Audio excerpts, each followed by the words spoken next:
So মালয়েশিয়ার হচ্ছে কলিংয়ের মেয়াদ কতদিন এবং এই মেয়াদ শেষ হয়ে গেলে অ্যাকচুয়ালি আপনার করণীয় কী? লাইক আপনি কি আবার হচ্ছে নতুন করে কলিং পাবেন নাকি হচ্ছে আপনার মেডিকেলের টাকা জরিমানা, এবং কোনটার কোন স্ট্যাটাস, লাইক বারু ফর কি, বায়ার ফর কি, লুলুস ফর কি, বাতাল ফর কি, চাতাক ফর কি? এই ভিডিওটাতে বেসিক্যালি এই পুরো প্রসিডিউর নিয়ে হচ্ছে কথা বলবো। সো হ্যালো এভরিওয়ান, আসসালামু আলাইকুম, I am Rakib Khan from টিগল। Welcome to another new blog. আজকের ভিডিওটা অনেক বেশি ইম্পর্ট্যান্ট যারা হচ্ছে যে মালয়েশিয়ার জন্য অলরেডি পাসপোর্ট সাবমিট করেছে বা ইন ফিউচার করবেন বা যাওয়ার প্ল্যান করতেছেন।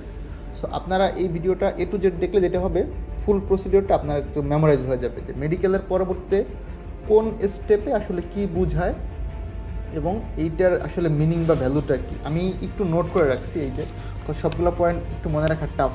আমার কালকে এক্সাম স্টিল হচ্ছে যে আমি ভিডিওস মেক করতেছি, এটা নিয়ে আমি হিউজ কমেন্টস পেয়েছি এবং হচ্ছে যে হোয়াটসঅ্যাপটা একদম ভরপুর হয়ে গেছে, এত টেক্সট আসছে। আমি ভাবলাম যে এটা নিয়ে একটু কনফিউশনটা ক্লিয়ার করে দিই। প্রথমে আসি একদম মেইন পয়েন্টে থাকে, কলিংয়ের মেয়াদ অ্যাকচুয়ালি কতদিন। আচ্ছা, প্রচুর মেসেজ আসে তো সাউন্ড হচ্ছে আমি একটু অফ করে দিচ্ছি, সরি। ওকে, চল। কলিংয়ের মেয়াদ হচ্ছে 4 মান্থ। এগেন কলিং ভিসার মেয়াদ হচ্ছে 4 মাস। আপনার 4 মাসের মধ্যে এই কলিং দিয়ে আপনার ই ভিসা করতে হবে। ই ভিসা তো আপনারা অলরেডি জানেন, আমি আরেকবার দেখা দিচ্ছি। আপনার কলিং যাওয়ার পরে এরকম 4 মাসের পরে এরকম ই ভিসা করতে হবে। এর মধ্যে এই কলিং হওয়ার 4 মাসে যদি আপনি ই ভিসা করতে না পারেন, তাহলে আপনার ওই কলিং বাদ, আবার নতুন করে কলিং করতে হবে। এখন আসেন আমি স্টেপগুলো বলি, এরপরে আসতেছি কলিংয়ের ম্যাচ শেষগুলো করণীয় কী, এবং ই ভিসারও ম্যাচ শেষ হয়ে যায় অনেক সময়, কোম্পানি ফ্লাইট নিতে যায় না বা ইস্যু হয় বিভিন্ন কারণে। সো কেন হয় সেগুলো আসবে। প্রথমে আমি কলিংয়ের স্ট্যাটাসগুলো আসি এবং আমি ভিডিওর ডিসক্রিপশন বক্সে লিঙ্কটা দিয়ে দিব। আসলে আপনি কীভাবে কলিংটা অনলাইনে ঘরে বসে চেক করতে পারেন আপনার ফোন দিয়ে। এর জন্য আপনার ওই দোকানেও দৌড়াদৌড়ি করার দরকার নেই, আর এজেন্সিতে বারবার ফোন দিয়ে বেরোতে করার দরকার নেই, আপনি ঘরে বসে এটা চেক করতে পারবেন। ঠিক আছে, সো প্রথমে আসি। আচ্ছা, মাইক্রোফোনটা একটু উপরে দিই, মনে হয় কম শোনা যাবে। ওকে, সো প্রথমে আসি হচ্ছে যে 12 হচ্ছে নিউ, মানে আপনার কলিংটা যখন তারা অনলাইন করে ফেলবে, প্রথমে অনলাইন স্ট্যাটাসটা থাকে, অনলাইনে চেক করা যায়। ওইটাই দেখাবো, মানে লিঙ্কটা দিয়ে দিব না, তাদেরকে দেখাচ্ছি না। কথা হচ্ছে যে ভিডিও স্ট্রাইক খায়, সো স্ট্রাইকের মধ্যে যাওয়া যাবে না। সো 12 হচ্ছে নিউ। আপনি যখন আপনার অ্যাপ্লিকেশনটা 12তে হবে, দ্যাট মিনস হচ্ছে আপনার ওইটা অলরেডি টাইপে রাখছে। এই 12 হয়ে গেলে আপনার মেডিকেলের মেয়াদ নেওয়ার ইস্যু নাই। লাইক মেডিকেলের মেয়াদ তো 90 দিন, এখন ধরেন আপনার যদি 88 দিনের দিনও 12 হয়ে যায়, আপনার কিন্তু আর প্যারা খাওয়ার দরকার নেই যে হ্যাঁ আমি মেডিকেল করছি। আজকের ভিডিও একটু লং হবে, I am sorry for that. আসলে ডিটেলসটা বলতে পারেন, বুঝবেন না। সো 12 হচ্ছে যে আপনার মেডিকেলের মেয়াদ নিয়ে এখন ইস্যু নাই, অলরেডি এটা অনলাইন হয়ে গেছে। এখন মেয়াদ চলে গেলে আপনি প্যারা খাবেন না যে মেডিকেলের টাকাটা লস হইলো গেল। এবার হচ্ছে বায়ার হচ্ছে কি, বায়ার হচ্ছে পে, মানে আপনার যে এজেন্সি ভিসা করছে বা কলিং ইস্যু করছে বা অনলাইন করছে তাকে পে করতে হবে। উনি অ্যামাউন্ট পে করে দিলে এটা পে হয়ে যাবে। এরপরে একটা ইস্যু থাকবে লুলুস ফর কি, লুলুস হচ্ছে পাস। ওই যে বলে না পাস আর ফেল, লুলুস হচ্ছে মালয়েশিয়ান ভাষা ধরেন বা কোন দেশের ভাষা আমি নিজেও জানি না, যাই হোক লুলুস হচ্ছে পাস। এখানে আরেকটা ইস্যু আছে, বাতাল হয় না সময়, ক্যান্সেল। মানে ধরেন আপনার কলিং হয়েছে বাট সামহাউ এটা কোম্পানি ওই এমপ্লয়ি বা ওয়ার্কার নেবে না, তখন তারা ক্যান্সেল করে দেয়, তখন এটা আসে হচ্ছে বাতাল। সো আমি একবার বলতেছি, লুলুস হচ্ছে পাস, মানে আপনার কলিংটা অলরেডি ডান, আর যদি বাতাল হয় তাহলে হচ্ছে ক্যান্সেল। আর একটা ইস্যু আছে চেতাক হচ্ছে বেসিক্যালি একটু ডিপ ইস্যু। আমি বলি, আপনি মালয়েশিয়া যাওয়ার পরে আপনার যখন ওই দেশের ভিসাটা লেগে যাবে আপনার পাসপোর্টে, হ্যাঁ ওখানে কিন্তু স্ট্যাম্পিং ভিসা, আপনার পাসপোর্টে একদম চপ লেগে যাবে ভিসা, ওইটাকে বলা হচ্ছে চেতাক। এখন চেতাক অ্যাকচুয়ালি প্রিন্ট। এখন আসি মেইন পয়েন্টে যে ভাইয়া কলিং যদি ধরেন কলিংয়ের মেয়াদ শেষ হয়ে গেল, সেই ক্ষেত্রে করণীয় কী। শেষ হইতেই পারে দুর্ঘটনা, এবং অ্যাকচুয়ালি কেন দেরি হয় এটার আমি রিজনগুলো বলি। কলিংয়ের যদি আপনার মেয়াদ শেষ হয়ে যায়, সেক্ষেত্রে এই মেয়াদটা আবার বাড়ানো যায়। আপনার যে এজেন্সি ওদের সাথে কোম্পানি ডিল, এটা আপনার কাজ না, আপনি অ্যাকচুয়ালি পারবেন না ভাইয়া। সো এটা হচ্ছে প্যাসেঞ্জার লেভেলে না, এটা হচ্ছে অফিস লেভেলের এক্সিকিউটিভ লেভেলের কাজ। এটা হচ্ছে যাদের কলিং হয়েছে, যদি কোনো কারণে কোম্পানি ডিলে করে বা এরা বাংলাদেশ থেকে এই ভিসাটা প্রিন্ট করতে না পারে অ্যাম্বাসিতে, সেই ক্ষেত্রে তারা আবার কলিং এক্সটেন্ড করে। এখন এখানে আপনার পেমেন্ট দেওয়া লাগবে কিনা ডিপেন্ডস অন প্রতিষ্ঠান, মানে সব এজেন্সি তো সেম না। এখন যদি আপনার সাথে ওরকম কন্ট্যাক্ট থাকে তাহলে আপনার দিতে হবে, না থাকলে দিতে হবে না, ওরা দিয়ে দিবে। ম্যাক্সিমাম ক্ষেত্রে হয়তো বা দেওয়া লাগতে পারে একটা অ্যামাউন্ট লামসাম, অনেক বেশি এরকম তা না। এইটা গেল। এরপরে হলো যে আসলে ওরা কেন কলিং ভিসাটা করতে পারে না, কলিংয়ের মেয়াদ চলে যায়। এখন দেখেন মালয়েশিয়া আপনারা জানেন কলিং কিন্তু একটা আসে না, একসাথে 20, 30, 50, 100, 200 কলিং আসে। তো এখন এর মধ্যে যদি মেজরিটি পার্সনের প্রবলেম থাকে, তখন তারা বইটা সাবমিট করে না, কারণ এখানে পেমেন্টের একটা বিষয় আছে। আপনার এত ধরেন একজন মাত্র 20,000 বা 50,000 টাকা জমা করছে, তখন সেক্ষেত্রে অনেকে ভিসাটা করতে চায় না, কারণ একটা এই ভিসা করতে অনেকগুলো কস্ট আছে, ম্যান পাওয়ার বিষয় আছে, সব মিলায় এটা আসলে অফিসের একটা ইন্টারনাল পলিসি, এটা আমি পুরোপুরি শেয়ার না করি।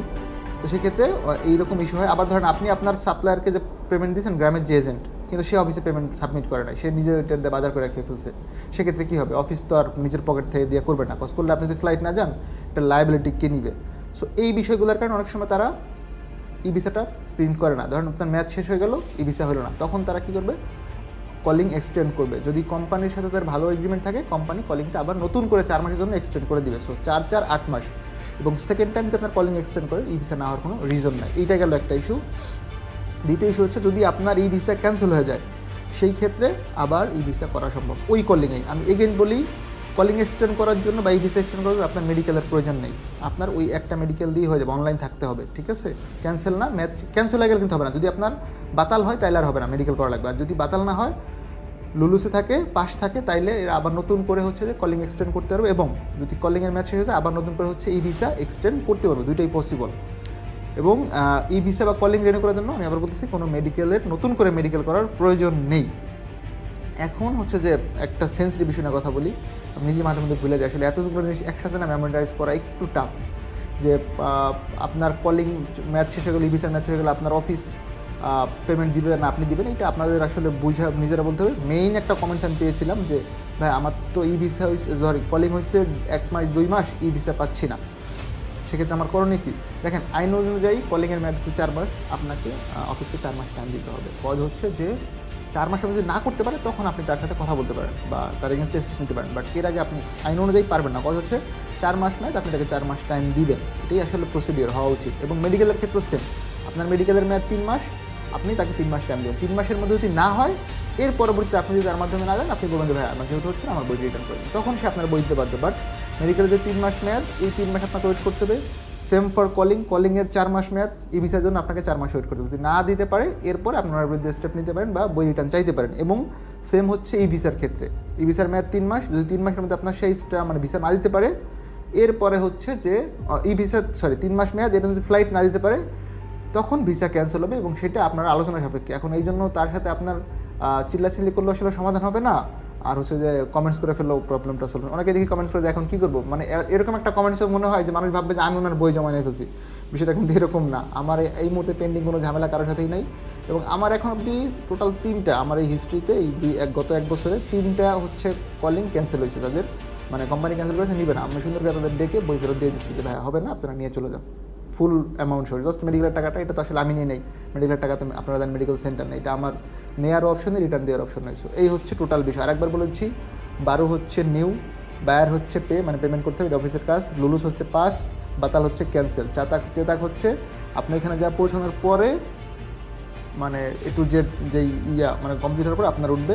আর ই ভিসা আর হচ্ছে কলিং, এগুলোর মেয়াদ এক্সটেন্ড করা যায়। 3 মাস কলিংয়ের মেয়াদ 4 মাস এক্সটেন্ড হবে, ই ভিসার মেয়াদ 3 মাস এক্সটেন্ড হবে যদি মানে এই টাইমের মধ্যে ফ্লাইট না দেয়, কোম্পানি চায়, ঠিক আছে?